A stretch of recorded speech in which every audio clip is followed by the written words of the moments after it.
Hey Joe, your video was really interesting, and I want to kind of examine, the background here.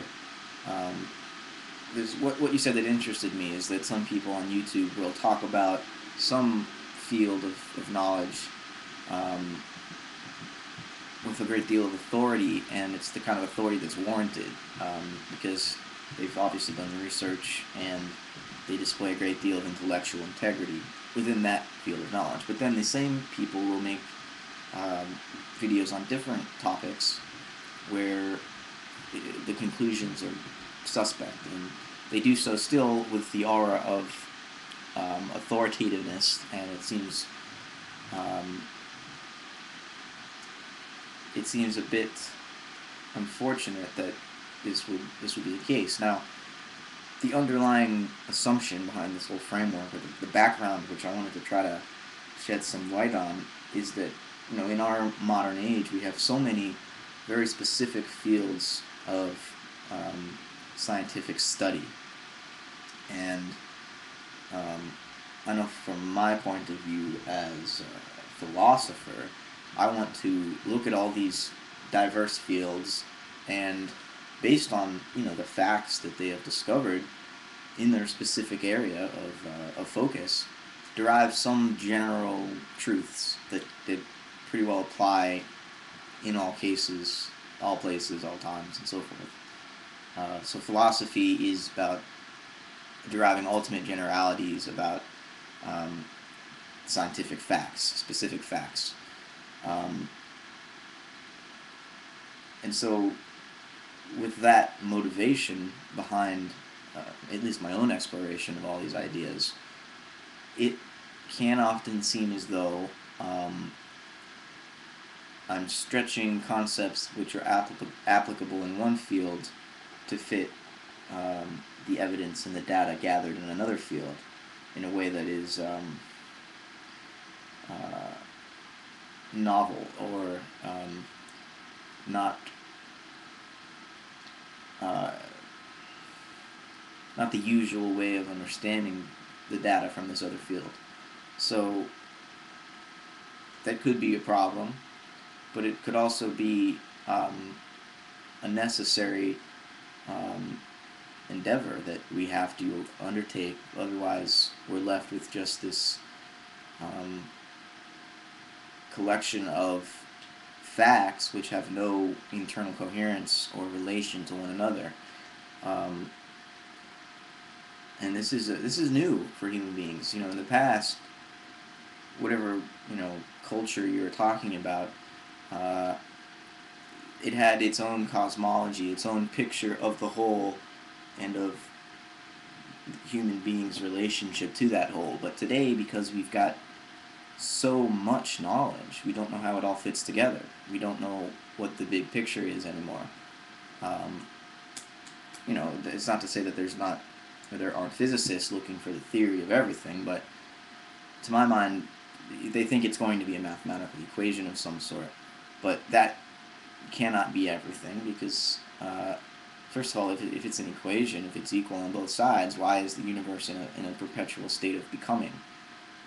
Why is it expanding? Why was there a Big Bang, a singularity, a moment of origin? So it seems that if there were an equation or for everything, that it could not be balanced, and therefore it wouldn't be an equation. Um, the only reasonable kind of universe which could be equated for in terms of a mathematical equation would be a static, fixed Newtonian universe where space and time are absolute.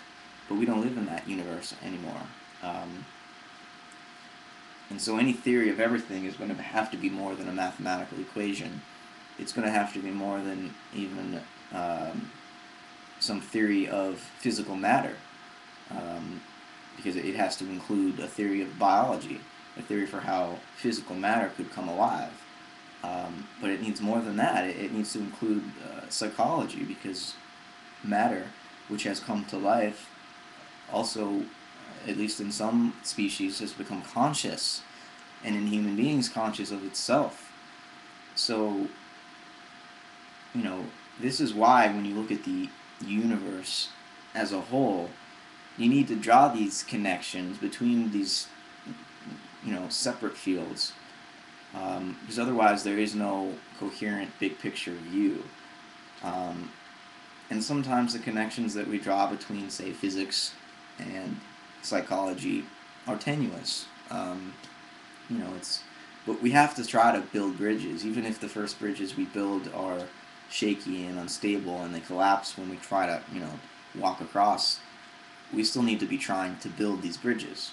Um, and building bridges like this is going to require that the individual fields um, give up their claim to absolute explanation. In other words, the physicist has to give up the claim that all other phenomena are reducible to their specific area of focus. Just as the psychologists have to give up the idea that matter or physics is reducible to their specific focus or inquiry. There's got to be a sharing um,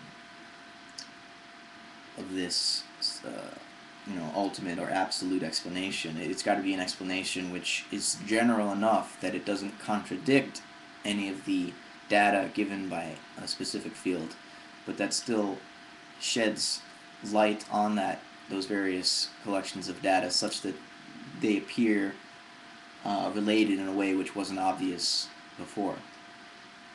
And that new way of understanding the separate fields changes what we thought the data of those separate fields was.